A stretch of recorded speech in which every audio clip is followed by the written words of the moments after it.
When we talk about collective ownership, we are often told that the great thing about it is that everybody will own.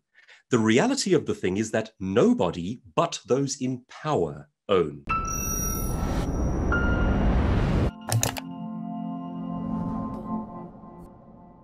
The Great Reset is an idea put forward by the World Economic Forum to fundamentally restructure the global economy in the wake of COVID-19. But what are some of the dangers inherent in this ideology? Joining me to discuss is Douglas Kruger, who's a speaker and author focusing on political correctness. Douglas, could you tell our viewers, what is this idea of the Great Reset exactly, and what are some of the risks attached to it? Like many of the politically correct ideas that we hear bandied about in the media, this entire project is couched in kindness. It is presented as something that is being done or being proposed for our good and for the greater good. And that always sets my alarms and sensors going, because that tends to lead to very problematic ideology. In a very quick nutshell, the proposal out of Davos is essentially this: a group of exceptionally powerful individuals, predominantly in the banking, finance, and business sector, in alliance with government leadership, are proposing that as a result of these COVID lockdowns that have done a great deal of damage to economies globally, they perceive that they now have an opportunity to rebuild economies, but to do so in what they believe is a more enlightened fashion. And there are, generally speaking, there are problems with the idea of groups of people in power deciding the history of humanity. In a best case scenario, we are simply supposed to be free to determine our own futures, our own progress, what we want out of life. Now, in this particular case, what they're proposing is a sort of collectivist idea that takes personal ownership out of the equation. The little phrase, and it sounds so innocent, is "you will own nothing and you will be happy." Now, if you go back just several hundred years, the founding father and first president of the United States, which was essentially a project founded on the idea of human liberty and freedom, pretty much for the first time in modern history, George Washington said, "There is no such thing as personal human rights without property ownership." And he said that for several very interesting and important reasons. But the principle is sound. If you are dependent on a greater power for everything, then you are not free. You place yourself as an individual in quite a precarious situation. It was, in fact, the formula for living, the sort of political reality for most of human history. If you look back at a simple setup like the serfs of Europe, this is a group of people who owned nothing and simply contributed to the overlord who determined what they could and could not have. And they had zero rights. It is the property that you own that actually ensures your rights to a great degree. So while this may sound like a very enlightened idea, sort of a communal, collectivist utopia, there are many problems with this once you start thinking about how it might actually be implemented. And that's what concerns me. So Douglas, is there a risk here that we could see an encroachment of state power into the lives of ordinary individuals and essentially a kind of creeping tyranny that takes hold? Well, economist and historian Dr. Thomas Sowell makes a very interesting point about how humans evaluate political systems. And he says we make the terrific mistake of evaluating them based on their kindly sounding intentions before the fact, rather than on their outcomes after the fact. And he proposes the idea that our world, our politics would look very different if we had to judge each thing that politicians and governments try based on the outcomes instead of the intentions. At the intention stage, it is remarkably easy for smooth politicians to stand up and say kindly sounding things. Now, the sorts of things that we're hearing from Davos and from the likes of the proponents of the Great Reset all talk about collectivist and communal living and how nobody will own anything. But now consider for just a second, that is already a fallacy. Someone, somewhere, has to own.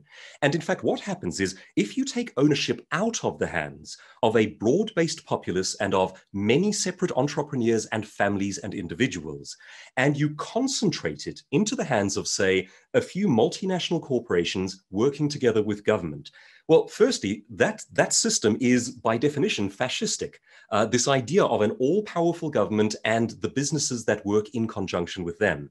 It leads very quickly to cronyism to the types of corruption that we see, particularly in South Africa, where we are so keen on talking about business and government collaborating. And doesn't that just sound like such a good thing? Business and government collaborating.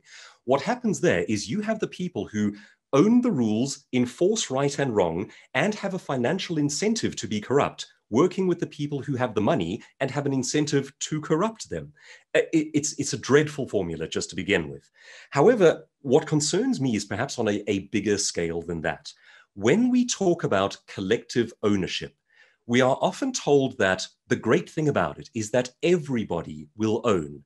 The reality of the thing is that nobody but those in power own. And that impulse to take away private property ownership and to concentrate it into the hands of a representative government is purely Marxist. I mean, it is the heart and soul of the Marxist idea, which stripped down to its basics is nobody owns property, it is collectively owned. And as I say, of course, the fallacy there is that it is not actually collectively owned. It is owned by those in power. Now, what can go wrong with that? Well, if we look at modern day China, we get a very good example of this one. Modern day China, of course, a bit of a mixed economy. They have prospered to the degree that they've started permitting free trade. However, they are still very much a Marxist society. And they work according to social credit scores. And social credit scores imposed by law represent a very chilling idea. Now imagine this, for example. You as a family do not own your home. You do not own what is around you. You do not own your business. The government has absolute control because they are the representative of collective ownership. Now imagine a scenario in which you do something that the government does not approve of. You read a book that it doesn't want you to read. You write an essay or an article that it doesn't like. You create a YouTube video commenting on something in a negative way. Now, those are all things that productive human beings do to critique and build and grow their society. But you can't do it there. And if you do something that the government disapproves of, using these social credit scores, they can ghost you. They can effectively lock you out of your world. And it works because you don't own anything.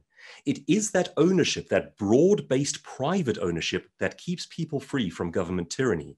Maggie Thatcher from the UK very famously embarked on a project to expand human liberty in her nation by trying to ensure as much broad-based private and individual ownership of property as possible. In that, she was in agreement with George Washington, who said that it is property rights that prop up human freedom. You can go into great depth and philosophy on this one. You can even take property rights down to the level of your thoughts. Are you free to own them? Are you free to express them? Or is the realm of thinking controlled by a collective? Now, of course, all that sounds, it sounds like terrible fear-mongering. But of course, the question for anyone who looks back over history is to ask, could it happen here? Could it happen again? And I think if you do know your history, the answer is it happens surprisingly easily and it happens surprisingly often. When communities play with this idea of collectivist ownership, I would argue that it happens 100% of the time. And that when we're talking about collective ownership and the elevating of the group over the sanctity of the individual, we are dealing with a formula that has been deeply damaging to the human species. So Douglas, what about the threats to the property that we already own? Is there a risk there that we might lose our ownership over our existing property? David, that's an excellent question. And it's one that I think people are not considering. Now, think again of those words. You will own nothing and you will be happy. It doesn't allow for you will continue to own what your family has bequeathed down the generations. The simple statement, if we are to take them at their word, is you will own nothing and you will be happy. Now, that poses some fascinating problems in terms of what communities already own.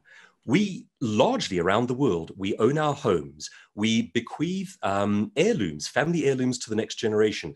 You might own a wedding ring. You might own things that you want to give on to your children. And I would argue that that is one of the very best things that we do. Each generation tries to uplift the next generation. This philosophy seems to be saying, instead of doing that, we reset each generation at zero and leave you dependent on a government welfare system.